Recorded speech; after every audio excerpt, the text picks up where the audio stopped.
semuanya, perkenalkan nama saya M. Ali Fikri, kelas 12 M2. Di sini saya akan memperkenalkan tokoh-tokoh yang ada dalam cerita Timun Emas sebagai protagonis dengan keteguhan hati dan keberanian, raksasa sebagai antagonis dengan kesombong dan keangkuhan, Mbok Rondo sebagai tritagonis dengan suka mengingkar janji.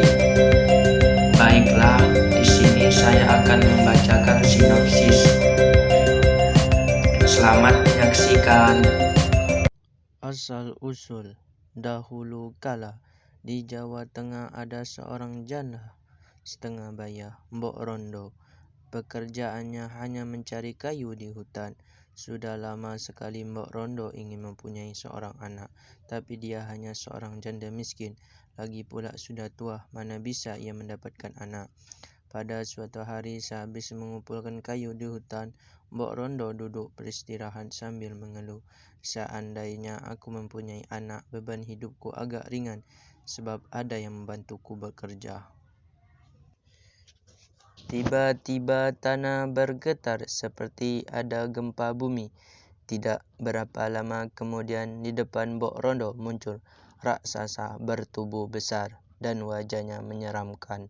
Mbok Rondo takut melihatnya. Ia mundur beberapa langkah.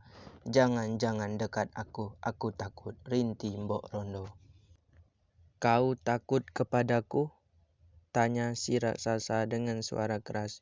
Ya, aku takut kau memakanku, sahut Mbok Rondo. Hahaha, siapa sudi memakanmu, kau sudah tua. Dagingmu tentu sudah lapuk. Aku tidak mau makan daging tua. Lalu apa maumu? Aku telah mendengar keluh kesahmu. Bukankah kamu menginginkan anak? Benar, dari mana kau tahu? Aku bisa mengabulkan keinginanmu, kata raksasa itu dengan suara keras. Benarkah? Tanya Mbok Rondo. Rasa takutnya mulai menghilang. Benar, tapi ada syaratnya. Katakan apa syaratnya, pasti akan aku memenuhinya jika aku mampu. Mbok Rondo, benarkah kau akan memenuhi syarat yang aku ajukan? Ya, akan kupenuhi asal aku punya anak.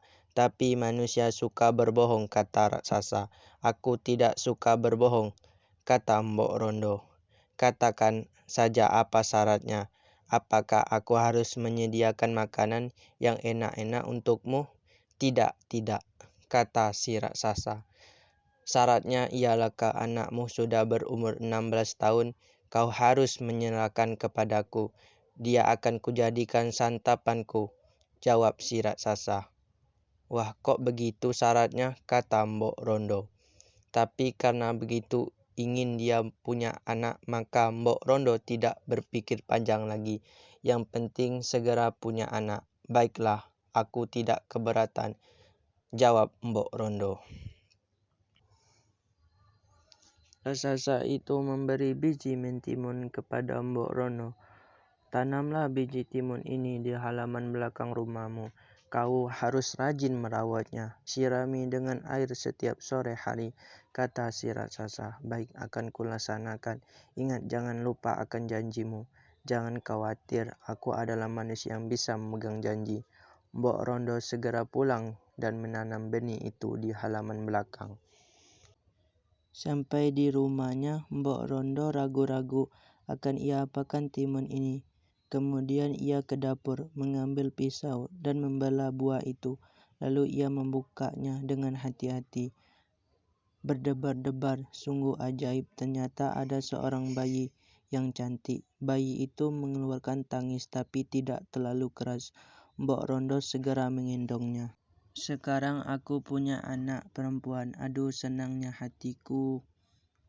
Anakku, mulai saat ini kamu tidak perlu cemas. Kamu tak perlu takut kepada raksasa itu, sebab kamu sudah memiliki penangkalnya.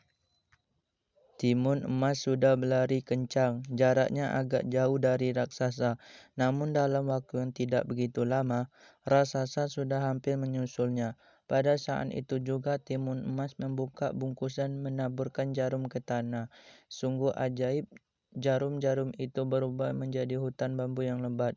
Raksasa itu terkejut, tidak menyangka ada segerombolan pohon bambu menghadang langkahnya.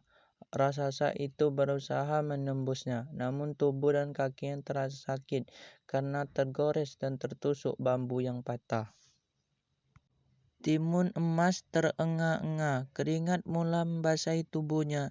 Ia ingat pada bungkusan pemberian pertapa yang tinggal 2, isinya garam dan terasi. Ia segera membuka tali pengikat bungkusan garam, ditaburkan ke arah si raksasa. Seketika butir garam itu berubah menjadi danau yang luas.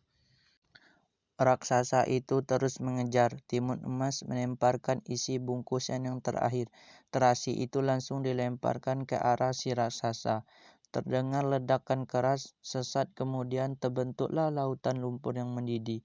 Raksasa itu terkejut sekali. Dalam sekejap tubuhnya ditelan lautan lumpur. Di kejauhan nampak Mbok Rondo berlari ke arah Timun Emas. Kiranya wanita itu mengkhawatirkan keselamatan anaknya.